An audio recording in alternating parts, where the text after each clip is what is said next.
Welcome to our channel. Bukan rahasia lagi, kalau banyak media barat sering mendeskripsikan Rusia sebagai negara dengan pemerintahan yang otoriter. Meski secara teori bentuk pemerintahan yang dianut adalah federal demokratis, Rusia selalu mendapat sorotan dari dunia internasional. Ya, pada dasarnya pewaris utama Uni Soviet ini memiliki semua hal yang dapat mendukung implementasi nilai-nilai demokrasi, tapi hal tersebut tidak dilakukan. Presiden Rusia saat ini Vladimir Putin dalam praktiknya dituding mengendalikan hampir semua unsur kekuasaan di negara yang kini terbesar di dunia ini. Dalam berbagai pandangan, ia telah dilihat melakukan cara-cara yang kontras dengan semangat demokrasi. Dari melemahkan check and balances di dalam negara, mengurangi transparansi politik dan hukum, hingga membuat media independen. Partai politik atau kelompok non-pemerintah tidak berkembang juga. Nah, jika benar Rusia tidak bisa jadi negara demokrasi, lantas mengapa jika memang Rusia bukan negara demokrasi?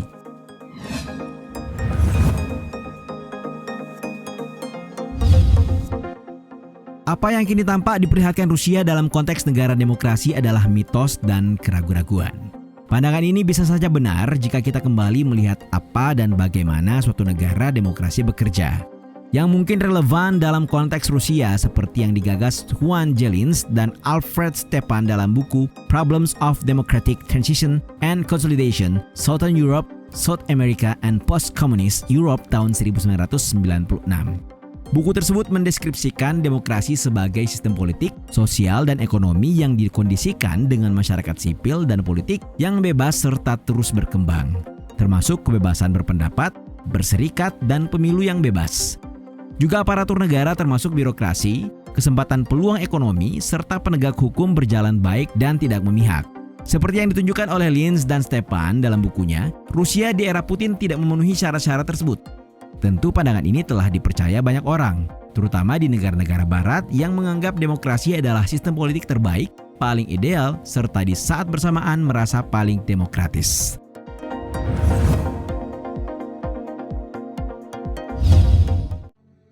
Di negeri Paman Sam misalnya, perhatian barat telah terfokus pada demokratisasi Rusia sejak negara ini berdaulat secara resmi pada tahun 1991 sebagai bagian dari revolusi demokrasi di akhir abad ke-20.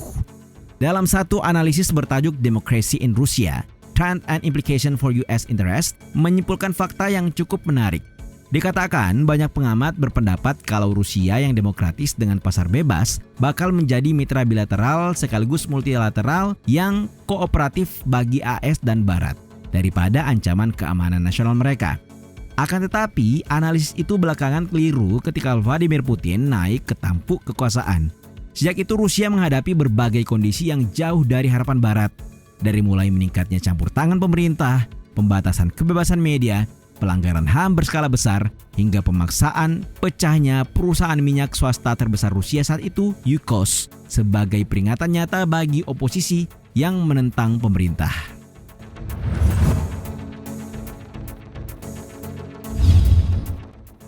Awalnya, negara-negara barat berharap bahwa Rusia tidak mewarisi sistem otoriter Uni Soviet.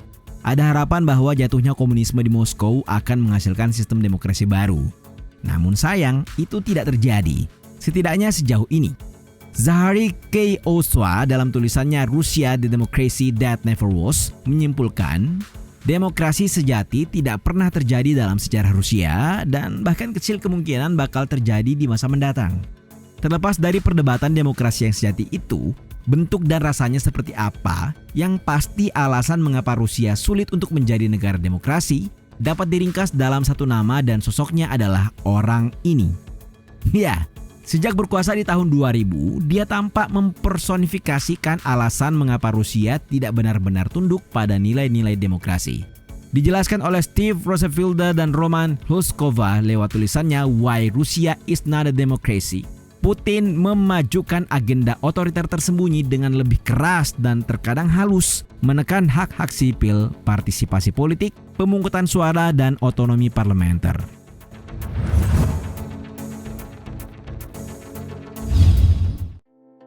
Namun, cukupkah ulasan ini sampai pada kesimpulan mengapa demokrasi sulit di Rusia? Faktanya, demokrasi membutuhkan proses pemilu di mana rakyat dapat menentukan kebijakan publik. Dan sistem politik ekonomi itu sendiri bukannya memerintah atas nama rakyat seperti yang dikehendaki seorang pemimpin. Kombinasi budaya Rusia, Putinisme, dan berbagai upaya pelegitimasian kekuasaan, apapun caranya berkontribusi terhadap bagaimana negara ini menyikapi dan membangun demokrasi versi sendiri. Ya, Kremlin memang tidak mengizinkan orang Rusia untuk mengambil bagian dalam proses pengambilan keputusan semacam itu. Pasalnya selama ini, rakyat Rusia telah terjebak dalam fantasi demokrasi yang disebut managed democracy atau sovereign democracy. Dalam tulisan The Essence of Putin's Managed Democracy, terminologi tersebut mengacu pada demokrasi yang dikelola guna mengontrol masyarakat sambil memperlihatkan penampilan atau wajah yang demokratis. Istilah yang sebenarnya merupakan eufemisme Kremlin untuk rezim otoriter yang memiliki fungsi yang sama dengan demokrasi proletar di masa Soviet dahulu. Karakteristik utamanya sendiri mencakup kepresidenan yang kuat dan institusi yang lemah, kontrol negara atas media, kontrol atas pemilu, serta efektivitas jangka pendek yang terlihat dan inefisiensi jangka panjang. Menariknya, tidak semua entitas barat mengecam demokrasi yang alam Rusia ini. Mantan kanselir Jerman Gerhard Schröder misalnya pernah menyatakan kepuasannya dengan fasad demokrasi Rusia yang menurut dia mampu memberikan stabilitas.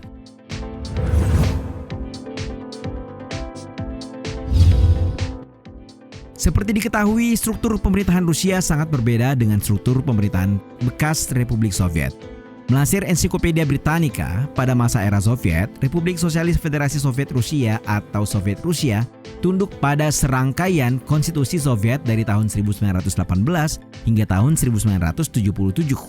Negara ini didominasi oleh Partai Komunis Uni Soviet hingga akhir tahun 1980-an. Namun memasuki tahun-tahun yang krisis dan menentukan, sejumlah kebijakan reformasi mewarnai sistem politik dan struktur pemerintahan Soviet. Pada tahun 1988, Kongres Deputi Rakyat Soviet dibentuk dan didirikan di setiap republik. Nah, untuk pertama kalinya pemilihan badan-badan ini memberi pemilih pilihan kandidat, termasuk non-komunis, meskipun partai ini terus mendominasi sistem. Pada Juni 1990, Kongres Republik Rusia menyatakan bahwa hukum Rusia lebih diutamakan daripada hukum Soviet. Dan tahun berikutnya, Boris Yeltsin menjadi presiden Republik pertama yang dipilih secara demokratis. Kudeta dari kelompok oposisi yang terjadi pada Agustus 1991 menyebabkan runtuhnya sebagian besar organisasi pemerintah Soviet, penghapusan peran utama partai dalam pemerintahan, menyusul pembubaran Partai Komunis Soviet. Puncaknya, republik demi republik mendeklarasikan kedaulatannya. Dan pada Desember 1991, ketika Uni Soviet secara resmi bubar, Rusia didirikan sebagai negara merdeka.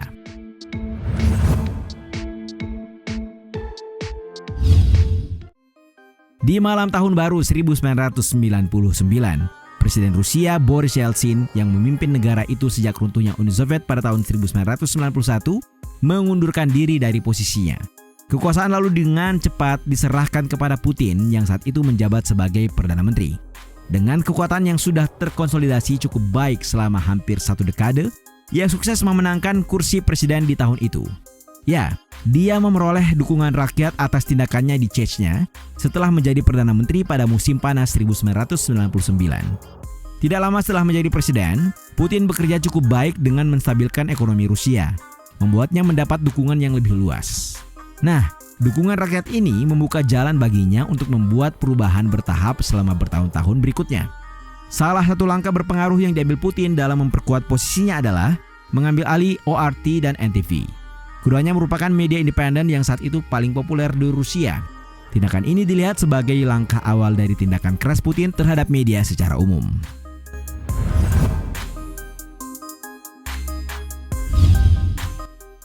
Pada akhirnya roda demokrasi masih akan terus berputar di Rusia. Pemilu masih tetap diadakan, tetapi secara luas dianggap sebagai sebuah tipuan, terutama karena Putin dan sekutu politiknya selalu mengubah undang-undang pemilu sesuai kehendak mereka.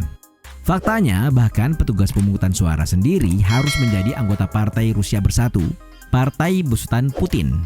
Suara dihitung seringkali secara tertutup, dan hasilnya secara rutin selalu dicurigai. Banyak yang berpendapat bahwa Rusia telah melaju kencang dalam kediktatoran totaliter. Dan seperti yang dikatakan dalam pembuka tulisan ini, Rusia kini merupakan satu-satunya kekuatan besar otoriter yang tersisa di Eropa.